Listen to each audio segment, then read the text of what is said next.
오늘은 맥주 감사주일로 지킵니다. 맥주 감사주일과 추수 감사주일을 헷갈려하는 분이 계셔요. 추수 감사주일은 뭐죠? 지난 한 해 동안 인도하신 것에 대한 감사라면, 맥주 감사주일은 원래 의미는 첫 수확, 첫 열매에 대한 감사입니다. 그런데 지금은 농경사회가 아니죠. 농경사회를 지나서 현대 와서 맥주 감사주일의 의미는 첫 수확, 첫 열매에 대한 감사의 의미보다 언젠가부터 7월 첫 번째 주일에 지키게 되면서 지난 6개월에 대한 감사, 그리고 앞으로 6개월에 대한 인도하심에 대한 미리의 감사를 담고 있습니다. 지난 6개월 동안 감사한 일들이 많으셨습니까? 지난 6개월 동안 저 여러분을 인도하시고 또 지키신 하나님께 감사하기도 하지만, 설교를 준비하면서 더불어 지난 6개월 동안 삶의 자리에서 애쓰며 잘 걸어오신 여러분이 얼마나 귀한지를 다시 한번 새삼 느끼게 되었습니다. 이 시간 지난 6개월 동안 우리를 여기까지 인도하시고 남은 6개월도 새롭게 인도하실 하나님께, 그리고 서로를 격려하는 마음으로 함께 박수했으면 좋겠습니다.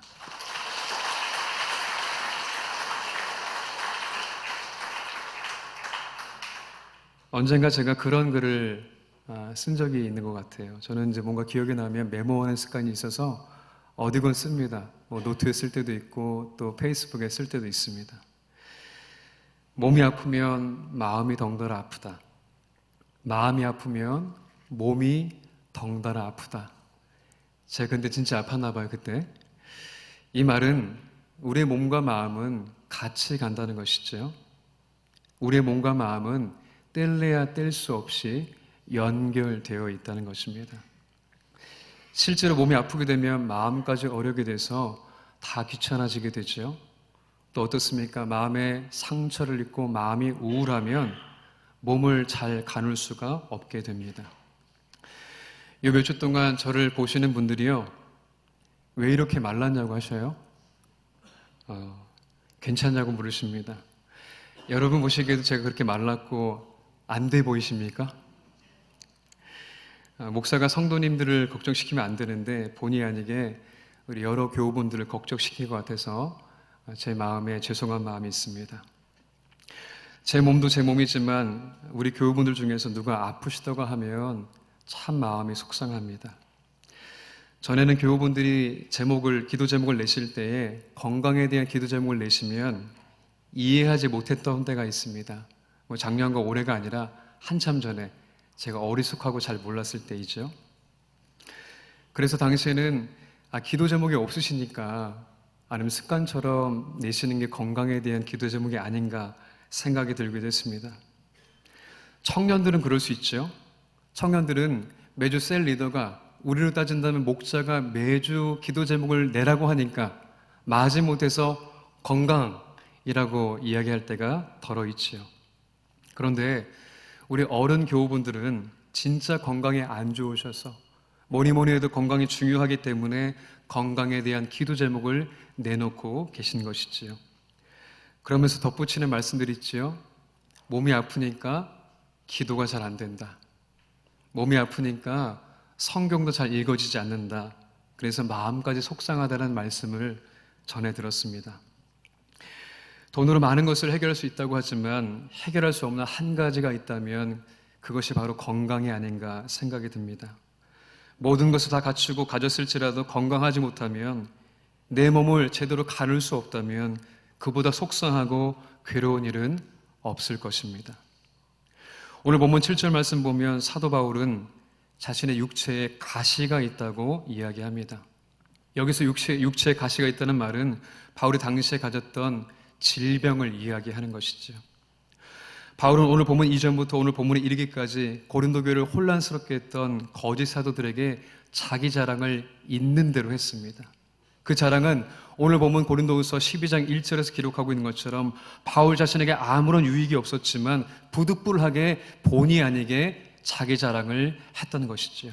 왜냐하면 거짓 사도들의 잘못된 모습과 그들의 끊임없는 자랑을 눈뜨고만 지켜볼 수가 없었기 때문입니다. 오늘 본문에서는 바울은 자신이 받은 계시와 환상을 자랑했습니다. 14년 전에 다녀온 셋째 하늘까지 그는 자랑했습니다. 그런데 자랑을 한참 하던 바울이 갑작스럽게 자랑을 멈춥니다. 왜 그랬습니까? 계속 이렇게 자랑을 하다가는 예수 그리스도의 영광을 가리게 될 것이고 자신만 드러나게 될 것이 두려웠기 때문입니다. 그러면서 바울은 본인이 진짜 자랑할 수 있는 것은 오직 자신의 약함밖에 없다고 이야기했습니다. 오늘 본문 고린도후서 12장 7절 말씀을 우리가 다시 한번 읽기를 원합니다. 본문에서 바울은 자신이 하나님께 여러 계시를 받았지만 하나님께서 자신을 너무 자만하지 않게 하시기 위해서 육체의 가시도 주셨다고 고백을 하고 있습니다. 자신의 몸에 지닌 육체의 가시가 얼마나 고통스럽고 괴로웠는지 사탄의 사자가 주었다고 이야기했습니다. 욥기 말씀을 보면 육체의 고통은 사탄이 시험하기 위해서 주는 것이다 라는 말도 있지만 바울이 이런 말을 하고 있는 것은 병의 근원이 사탄에게 있다는 것이 아니라 사탄이 이 병을 주는 것처럼 괴롭고 아프다는 것을 이야기하고 있는 것이지요. 문헌에 따르면 바울이 가진 육체의 가시는 눈에 있는 질병, 안질이라는 말도 있고 간질이나 전염병 등과 같은 여러 병을 지니고 있다는 그런 이야기도 있습니다. 실제로 오늘 말씀을 살펴보면 그의 고통이 한 가지가 아니었다는 것을 밝혀주고 있는데요. 오늘 보면 9절 말씀 중반부 이후의 내용을 보면 나의 여러 약한 것들에 대하여 자랑한다 라고 고백하고 있습니다. 몸이 한 군데만 아파도 어떻죠? 너무 아프죠. 그런데 여러 병을 지니고 있었음에도 불구하고 그는 오늘 본문을 통해서 자신의 약함을 자랑했고 자신의 약함을 기뻐한다고 고백했던 것입니다. 정말 대단한 고백이죠. 사도 바울 정도 되니까 이런 고백을 할 수 있을 것만 같습니다. 저와 여러분은 어떻습니까?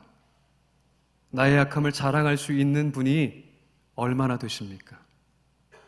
또한 그 약함 때문에 기뻐할 수 있는 분이 얼마나 되십니까? 의례적으로 습관적으로 말할 수 있겠죠. 주님이 하셨습니다. 주님의 은혜입니다. 말로는 할 수 있습니다. 그런데 실제도 그런 고백이 되십니까? 저와 여러분 약할 때에 강함이라는 고백이 진짜 나오십니까? 정말 우리는 지난 6개월 동안 내가 약할 때에 하나님께 감사했고 하나님께 기뻐하는 삶을 살아오셨습니까?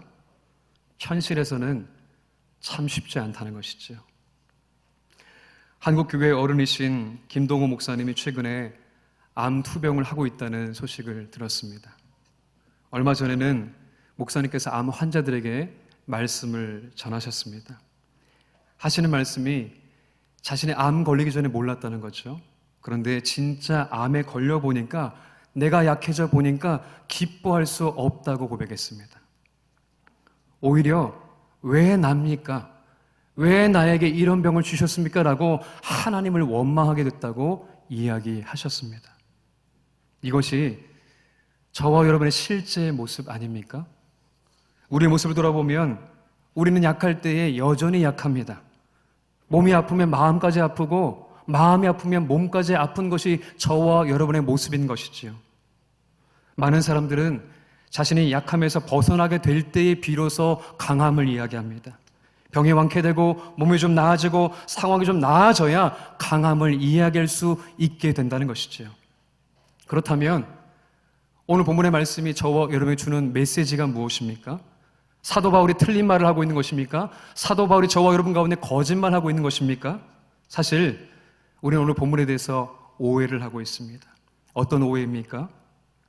바울이 오늘 본문에 전하고 있는 약할 때 강하게 하신다는 말씀을 내가 약할 때에 강한 능력이 내게 임함을 구하는 저와 여러분의 모습이 되고 있다는 것이죠. 그러나 오늘 본문 8절에서 전하고 있는 것처럼 바울이 병 낫기를 기도했는데 그의 병이 나았습니까? 그가 3번이나 간구했지만 그의 병은 낫지 않았습니다. 여전히 그의 육체의 가시는 여전히 그의 삶 가운데 있었던 것이지요. 그에서 떨어지지 않았습니다. 본문의 3번을 말하는 것은 단순히 숫자 3번을 말하는 것이 아니라 완전수를 뜻하는 3인데 정말 간절하게 정말 수도 없이 간구했음에도 불구하고 그의 병은 낫지 않았던 것입니다. 오늘 본문은 육체의 가시만을 말하는 것이 아닙니다. 육체의 고통만을 말하는 것이 아니죠. 우리의 삶의 전체를 이야기하고 있는 것입니다. 지난 6개월 동안 하나님께 우리의 문제를 간구했더니 하나님께서 우리의 기도와 간구를 많이 들어주셨습니까? 절망적인 상황이 조금 나아지셨습니까? 기도해도 우리가 간구해도 좀 나아지지 않아서 포기하고 싶고 좌절하고 싶을 때가 한두 번이 아니지 않습니까? 며칠 전에 어느 교우분을 만났습니다. 여러 가지 일들로 많이 힘들어 보이셨습니다. 그 교우분은 괜찮다 말씀하셨지만 진짜 힘든 과정을 지금도 보내고 계십니다. 제가 할 수 있는 게 뭐가 있을까요? 그 교우분이 말씀하실 때 그냥 듣고 기도하는 밖에 없죠. 목사인 저도 할 수 있는 것이 별로 없었습니다. 오늘 본문의 말씀을 가지고 찬양을 만든 데니스 저니건이라는 사람이 있습니다. 기회가 된다면 그분의 간증을 인터넷을 통해서 보셨으면 좋겠습니다. 그가 만든 찬양은 저와 여러분이 잘 알고 있는 아까 경배 찬양 시간에 불렀던 약할 때 강함 되시네입니다. 그런데 그가 처음에 이 찬양을 만났을 때의 제목은 약할 때 강함 되시네가 아니라 약할 때 강함 주시네였습니다. 왜 그렇습니까? 여태까지 이 본문의 말씀이 내가 약할 때 강함을 주시는 분으로 그가 적용했기 때문입니다. 그런데 곡을 만드는 과정 속에서 말씀을 깊이 연구하며 묵상하며 자신의 삶을 돌아보니까 약할 때 강함을 주시는 분이 아니라 내가 약할 때 그분은 여전히 강하다는 것이지요. 그 강한 분을 여전히 나는 의지할 수밖에 없다고 그가 고백했던 것입니다. 나는 여전히 실패하고 좌절하고 약하지만 주님의 한결같이 강한 분이라는 깨닫고 그분을 의지할 수밖에 없다고 그는 고백했습니다. 그의 찬양의 가사를 보면 이렇게 표현되어 있습니다. 약할 때 강함 대신에 나의 보배가 되신 주 나의 모든 것, 주 안에 있는 보물을 나는 포기할 수 없네, 주 나의 모든 것. 얼마 전에 저도 저의 부족함을 느끼고 하나님께 간절히 기도한 적이 있습니다. 저의 부족함과 연약함 때문에 한없이 작아진 초라해진 제 모습을 보게 되었습니다. 아직도 가야 될 길이 많은데, 아직도 감당해야 될 것들이 참 많은데 너무나도 부담스럽고 두려웠습니다. 그때 주님께서 저에게 주신 음성은 내가 너보다 크다였습니다. 나는 여전히 약하지만 하나님은 여전히 강하시다는 것을 제게 들려주셨습니다. 오늘 본문 말씀 10절 말씀을 우리가 함께 읽고 말씀을 마치겠습니다. 사도 바울은 고백합니다. 나의 약한 것들, 능욕과 궁핍과 박해와 곤고를 기뻐한다. 왜냐하면 나는 여전히 약하지만 내가 약한 그때에 그분은 여전히 크시고 그분은 여전히 강함 되시기 때문입니다. 사랑하는 여러분, 우리로서는 강해질 수 없습니다. 우리는 여전히 약하고 여전히 부족하기 짝이 없습니다. 그러나 나의 약함을 인정할 때에 나보다 크신, 나보다 강함 되시는 그분을 의지할 때에 우리의 약함은 비로소 자랑될 수 있습니다. 우리의 약함은 비로소 하나님 안에서 기쁨이 될 수 있는 것이지요. 이것이 바로 오늘 9절 말씀이 전하고 있는 것처럼 그리스도의 능력이 내 안에 머무는 삶을 살 수 있게 되는 것입니다. 그분의 은혜가 내 안에 족한 삶을 살 수 있게 되는 것이지요. 올해 남은 6개월 동안 새롭게 시작되는 2019년 후반기를 저와 여러분의 강함 되시는 주님을 의지할 수 있는 저와 여러분들이 간절히 소망합니다. 그래서 나의 약함을 자랑하고 우리에게 주어진 길을 믿음으로 걸어갈 수 있는 저와 여러분 되길 간절히 축원합니다.